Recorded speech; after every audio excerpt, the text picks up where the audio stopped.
Ok, donc 15h15, on a nos trois scénarios. Prioritairement la hausse, le range et la baisse en dernier. Donc là, 15h15, là le dos part, le S&P. Là, le S&P se passe pas grand chose et le Nasdaq, bah, il est à la baisse. Donc là, déjà, on a une divergence. Ça se complique un peu.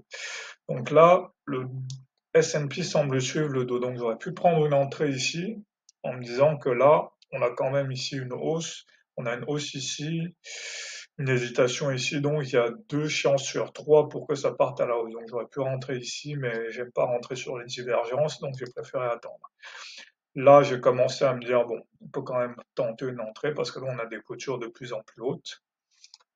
Là, j'ai pris un stop loss et donc je suis rentré ici, clôture de plus en plus haute, c'est toujours la même logique. Donc la target minimale, ça aurait été ici, mais bon, sinon je me disais quand même qu'on pouvait aller chercher le haut du jour précédent, voire au minimum le mesure move du range. Donc, le mesure move du range, c'est ce qui s'est passé, c'est la projection de ce qui s'est passé entre 15h30 et 16h. Bon, là, comme on a une heure de décalage, on calcule le décalage. Donc voilà, donc c'est à peu près dans cette zone-là. Là, on a une petite hésitation, mais j'aurais pu racheter là aussi. J'ai été vraiment très agressif parce que maintenant j'ai ma thèse. Ma thèse est qu'on va venir là, donc tant que rien n'invalide ma thèse, je peux continuer à acheter. Là, pareil, j'aurais pu acheter, mais pareil, là, on arrive sur le plus haut du jour. C'est un peu risqué, mais j'aurais pu acheter en me disant, de toute façon, si ma thèse c'est qu'on va venir ici ou là, je continue à acheter. Là, par hésitation, je peux acheter si je suis vraiment agressif. Là, on arrive sur ma première target, donc là, je vends. Alors ici, on voit que le dos continue à monter. Là, maintenant, le Nasdaq aussi, il se met à monter. Là, j'ai mon premier reversal. Là, comme on est lundi et qu'il n'y a pas de nouvelles particulières, il se passe rien sur les marchés. Ici, j'aurais dû vendre. Parce que là, le plus probable, c'est même pas le plus probable, 60% du temps, quand on a une hausse, elle finit par se retourner et former un rang. Donc, j'aurais pu vendre ici. Là, deuxième bougie rouge. Là, je vends ici. Parce que là, maintenant, le plus probable, c'est qu'on va au moins revenir sur le plus bas du jour. Voilà, sur le plus bas du moins sur le plus bas de la session US, donc sur cette zone-là. Et en plus sur le Nasdaq, on est très forte baisse. Le dos, lui, bon, il n'y avait pas beaucoup de vendeurs sur le dos. Donc là, pareil, j'arrive sur ma première target, donc là je sors la moitié.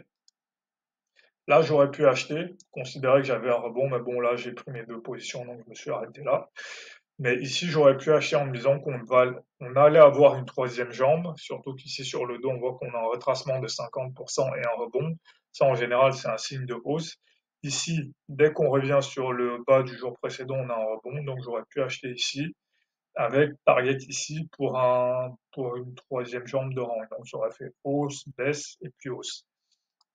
Donc pareil ici, j'aurais pu racheter ici, parce que ma thèse maintenant, c'est qu'on va avoir un range. Donc on va revenir chercher cette zone-là. Là, on a dépassé la moitié du range, donc à partir de là, ça devient risqué d'acheter parce qu'on peut avoir un retournement, mais j'aurais pu acheter ici et ici, et avec une target sur cette zone-là. Donc là, continuer à monter. Là, pareil, j'aurais pu vendre ici en me disant que maintenant, on va avoir une quatrième jambe à la baisse, mais bon, de toute façon, là, j'avais arrêté de trader, et les quatrièmes jambes, ça n'arrive que 20% du temps, donc c'est assez improbable. Si on a bien tradé ici, j'ai bien tradé ici, autant s'arrêter là, mais si on veut vraiment, si j'avais vraiment voulu être très agressif, j'aurais pu continuer à vendre ici. Voilà, donc là pareil, parce que ma thèse, c'est qu'on va revenir chercher cette zone-là. Donc voilà, là, de toute façon, on peut dérouler, on voit que bon voilà, la quatrième jambe, ça finit dans une espèce de petit range. Ça, si on traite sur du 1 minute ou du 5 minutes, ça peut se scalper, mais en 15 minutes, c'est pas très intéressant. Donc voilà.